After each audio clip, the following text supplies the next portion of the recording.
नमस्कार, मैं हनुमान पुनिया और आप देख रहे हैं अपनी न्यूज़। इनेलो छोड़कर कांग्रेस में शामिल हुए रविंद्र देशवाल, जो कि इनेलो के युवा उपाध्यक्ष भी रहे हुए हैं और जनरल बॉडी के सेक्रेटरी हैं, वो भी ये रह चुके हैं और फिलहाल वो कांग्रेस पार्टी में है और कांग्रेस के प्रत्याशी हैं बड़ौदा उपचुनाव के अंदर इंदुराज नरवाल।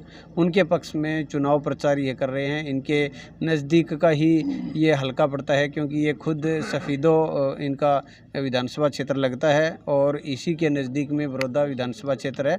ऐसे में ये भी यहाँ पर चुनाव प्रचार को लेकर आए हुए हैं। अपनी न्यूज़ की टीम भी यहाँ पर ग्रामीण दौरे में है, तो इस दौरान ये हमारे साथ इनकी मुलाकात हुई है, तो इनसे भी हम बात करते हैं।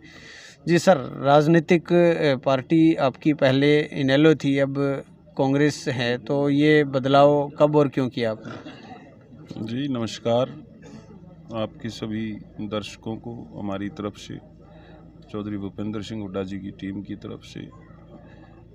देखिए, राजनीति एक सेवा का माध्यम है। इसमें बदलाव समय तय करता है और आज समय, हम सब ग्रामीण परिवेश में पैदा पले बढ़े, आज जो समय है वो किसान को उसका हक दिलाने का समय है।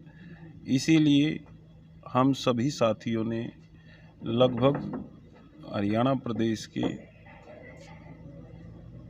सभी साथियों ने चौधरी भूपेंद्र सिंह हुड्डा जी को, कांग्रेस पार्टी को ज्वाइन किया है और हमारा सभी का एक ही लक्ष्य है कि इस प्रदेश में, इस देश में किसान की हालत को सुधारा जाए। इसीलिए इनकी नीतियों का अनुसरण करते हुए हमने कांग्रेस पार्टी को ज्वाइन किया था। INLD को छोड़ के जो प्रदेश हित की बात करेगा, वही जो किसान हित की बात करेगा, वही इस देश पे, इस प्रदेश पे राज करेगा। इनेलो पार्टी भी किसान हित में काफ़ी काम किए हैं, दावे किए जा रहे हैं और विशेष तौर पर अभय सिंह चौटाला हैं, वो काफ़ी किसानों के बीच में रहते हैं, तो ऐसे में उनको छोड़ने की वजह क्या रही? देखिए, मैंने जब इन INLD परिवार का झगड़ा हुआ, उससे पहले ही इनेलो को छोड़ दिया था और उसके छोड़ने के पीछे भी हमारा मेन कारण यही था कि अपनी डपली अपना राग। जो लोग केवल किसान का हित, किसान का फ़ायदा, किसान के लिए उसके हक में काम करने का जो दावा करते हैं, वो लोग केवल दावे तक सीमित हैं। अगर वास्तविक परिदृश्य देखें तो किसान के लिए उन लोगों ने केवल राजनीति करने का काम किया है और राजनीति के अलावा अगर किसान के हित में गोली चलवाई है तो हित में चलवाई या उनका अहित किया है। मैं आपसे ही, आपके दर्शकों से पूछना चाहूँगा कि इस प्रदेश में अगर किसान का किसी ने भला किया है तो वो चौधरी भूपेंद्र सिंह हुड्डा जी, उन्होंने ही भला किया है। इनेलो पे आप आरोप लगा रहे हैं, 5 बार मुख्यमंत्री रहे हैं चौधरी ओम प्रकाश चौटाला, और बावजूद इसके आप ये आरोप उन्हीं के पार्टी में रहे हैं और अब आप कह रहे हो वो सिर्फ किसान के नाम पर राजनीति करते थे, एक्चुअलिटी उसमें नहीं है। ये कैसे मतलब आपको लग रहा है? देखिए, एक बार आप अतीत में झांक के देखेंगे तो आपको पता खुद चल जाएगा कि जब सत्ता में वो लोग नहीं होते तो बड़ी बड़ी बातें करते हैं और सत्ता में आते हैं तो उन्हीं बातों को वो बैकफुट पे चले जाते हैं, उन्हीं बातों को वो खा जाते हैं। एक बार उन्होंने खुद, जब वो 96, जब बंसीलाल की सरकार थी हमारे प्रदेश में, तो प्रदेश व्यापी एक आंदोलन चलाया था ओम प्रकाश चौटाला जी ने और हर गांव में जाके अपने मुंह से एक ही दावा करते थे कि ना मीटर रहेगा, ना मीटर रीडर रहेगा। और उस दावे को लोगों ने मान लिया, उस बात को, उस वायदे को लोगों ने मान लिया, तो लोगों ने बिल भरने बंद कर दिए। और जब सत्ता में आए तो हर एक गांव में, जिसको जनता दरबार का नाम दिया जाता था, सरकार आपके द्वार, तो हमारे इन ग्रामीणों को खुली चेतावनी दी जाती थी चौटाला साहब द्वारा कि बिल भर दो, नहीं तो इक्के की ईंट पाड़ ले जाऊंगा।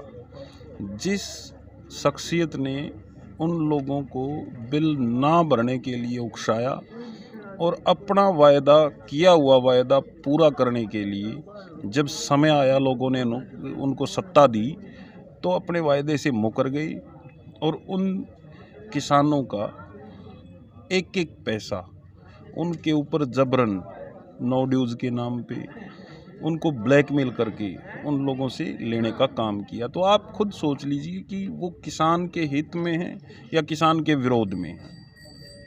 आप कांग्रेस पार्टी ज्वाइन की है, आप कह रहे हैं कि बहुत बढ़िया है, यहाँ पर किसानों की सुध ली जा रही है, बहुत बढ़िया पार्टी है। लेकिन कांग्रेस पार्टी जब सत्ता में थी तो अब भारतीय जनता पार्टी के भी लोग आरोप लगा रहे हैं और उस टाइम इनेलो वाले भी आरोप लगाते थे कि कांग्रेस के राज में भ्रष्टाचार है। तो ऐसे में भ्रष्टाचार में आप शामिल कैसे हो गए? फिर आप ही की पार्टी के उस टाइम ये कांग्रेस पे आरोप लगते थे। ये तो इस देश में, इस प्रदेश में जिन लोगों के हाथ में सत्ता नहीं होती तो वो बड़े बड़ी बातें करते हैं। इस प्रदेश के हित में अगर किसी ने कोई काम किए तो वो, ये जनता पागल नहीं है, ये जनता सब जानती है। भ्रष्टाचार तो एक प्रचार है और उस प्रचार को साबित करने के लिए हमारे देश में न्यायपालिका बैठी है। अगर इस प्रदेश के किसान के हित में चौधरी भूपेंद्र सिंह हुड्डा जी ने, सबसे बड़ा मुद्दा था बिजली के बिलों का, जो पिछली सरकारों की नाकामी का परिणाम था। जो बिजली के बिल उन लोगों ने जबरन 10,000 का अगर किसी का बिल था तो उनको बरगला कर वो 2-2 लाख के बिल बनवा दिए। तो मेरी भरने की हिम्मत नहीं है 2 लाख का बिल। तो उस कलेश को अगर किसी ने काटने का काम किया तो वो भूपेंद्र सिंह हुड्डा जी ने किया। लोगों के बिजली के बिल माफ़ किए थे। ये तो उस समय भी कहते थे कि ये सब ढोंग है, किसी की माफ़ी नहीं होगी, किसी को नो ड्यूज़ नहीं मिलेगा। और हम भी उस समय इनका यही प्रचार करते थे। लेकिन इस प्रदेश की जनता जानती है कि सभी के बिल माफ़ हुए और वो बिल माफ़ी एक ऐतिहासिक कदम था। लोगों के कर्जे माफ़ हुए, किसान के कर्जे माफ़ हुए, किसानों का ब्याज माफ़ हुआ, बैकवर्ड और दलित भाइयों के 4 लाख के आसपास प्लाट आवंटित हुए, घरों के लिए पैसा आवंटित हुआ। तो ये चीज़ें मतलब हवा में तीर चलाना या सत्ता में बैठ के उस चीज़ को, अपनी करी हुई ज़बान को उल्टा लेना और विपक्ष में बैठ के आसमान से ऊंचे वायदे करना, ये चीज़ें अगर कोई कर सकता है तो वो कमज़ोर आदमी है।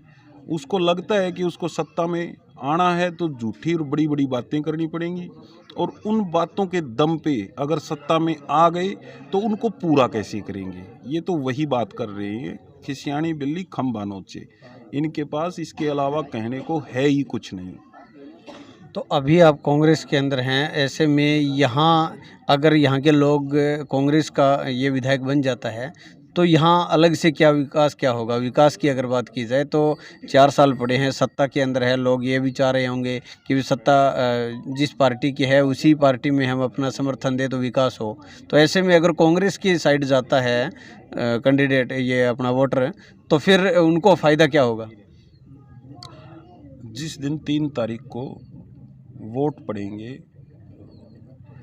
बड़ौदा एक ग्रामीण क्षेत्र है, लगभग ग्रामीण परिवेश के लोग हैं। जो आज किसान की दुर्गति सरकार ने करी है, उसका नतीजा इनके मुंह पे वोट रूपी तमाचा मारकर जनता हिसाब करेगी। और रही विकास की बात, 6 साल से ये लोग सत्ता में हैं, उन 6 साल में तो इनने सूद ली नहीं इस बड़ौदा की। आज ढोंग ढकोसला करके ये कहते हैं कि हम बड़ौदा में विकास करने आए हैं।